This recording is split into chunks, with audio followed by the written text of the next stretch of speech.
Hi, I'm Ranger Erin, and today we're asking the question of what do you do when a wildlife baby is found?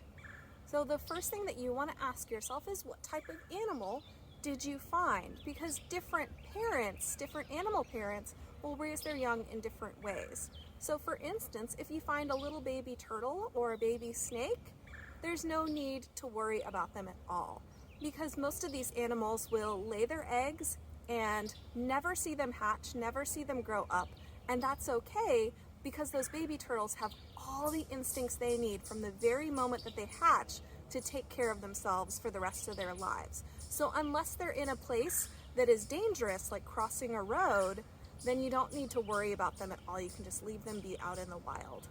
Other animals, like deer, rabbits, and raccoons, will leave their babies alone for really a long period of time. And it may seem like maybe that animal, that baby bunny, would be in danger, but what they're doing is they are protecting them by staying away. So they're only going to come and check on them a few times a day to feed them and make sure that they're okay. But by staying away, they're actually going to protect their babies a little bit more than if they were with them all the time. So if you find them, if you find some deer fawns, or if you find some baby bunnies out in a field, what you can do is you can mark it with something like a little flag or something to let lawnmowers to know, don't come through here. And then just keep your distance and watch them from afar. Mom is not going to abandon them just if you were near them and have your scent on them, because animals don't give up on their babies that easily. Once these animals are a little bit older and stronger, they will start to go out with their mom on different outings and things like that. If you do find a raccoon, that's a little bit unusual because usually they are really good at staying hidden. So what you want to do is you want to get them into a box with lots of towels and maybe a warmed water bottle, something warm, and then place it near where you think their nest was. And then keep an eye out to see if mom comes to come collect her babies once it becomes dark. So she's probably going to come out, take up her babies, and move them to a new, safer nursery. If she doesn't come out, that's when you want to call that wildlife rehabilitator. There are some of our animals that tend to their young a lot, so it would be really unusual to see skunks or opossums or birds away from their parents, because these types of parents like to take care of their young for their entire babyhood. So they'll grow up right next to mom the whole time. So if you do see one of these animals alone, then you do have to worry a little bit more. So if you find that baby bird that's down on the ground, very carefully pick that baby bird, and then if you can, place it back in the nest. If you don't see the nest, or the nest has been completely destroyed, again, place it in that little box with something warm, like that warm water bottle, and then go ahead and call that wildlife rehabilitator.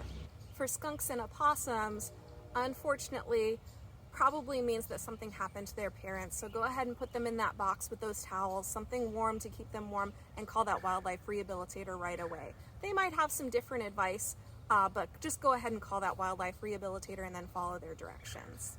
All of these animals are wild animals, and that means that you need to be careful when handling them, especially those mammals. So make sure that you're wearing gloves if at all possible.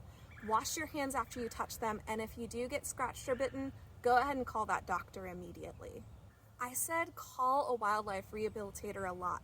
Sometimes it's tempting to think that we could raise these animals on our own, especially if we've had some experience raising a puppy or a kitten or even a baby pet store bird. But we really do need to call that wildlife rehabilitator, because these folks are trained in how to care for lots and lots of different types of animals. So they know how to care for these animals for their unique needs for their bodies, because they all have very different needs, they have different diets, and they have different behaviors. And all of these wildlife rehabilitators know how to care for them in a way that they can not get them too used to people. Because if an animal gets too used to people, it becomes kind of dependent on them, and then they won't ever be able to be a free wildlife again. And we do want them to live their lives out in the wild, because they're going to live their best lives out in the wild. They started out as wildlife. We want to keep them in the wild. They don't make good pets. For your activity, I'm going to ask you to do some research for the area that you live in. So with the help of your adult, you're going to get on the internet and you're going to search for wildlife rehabilitators that are close to you. And that way, if you do find a baby animal, you'll be prepared with who to call. When you're checking your wildlife rehabilitators out, check to see if they have a specialty. That means, are there some types of animals that they only treat? So for instance, a lot of places might focus just on injured reptiles. Other places might focus only on birds of prey, while others focus more on mammals. So what types of animals do each one of these wildlife rehabilitators handle, care for, and then release into the wild? Your hike is going to be a wildlife baby hike. Springtime is a great time to be able to see some babies out here and some signs of some babies, because a lot of animals use the springtime when all of the new food that's coming up to go ahead and have babies and to raise them up when there's all of this yummy, delicious food out here.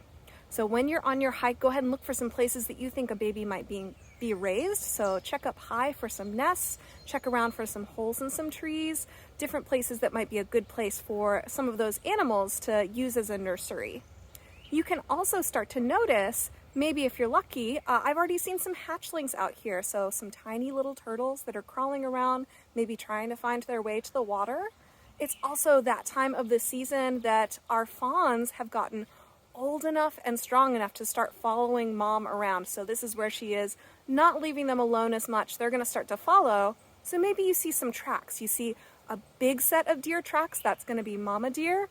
And then you're going to see a couple of tiny tracks that are following along and learning the ways of being a deer. Thanks for joining me. I'll see you all next time.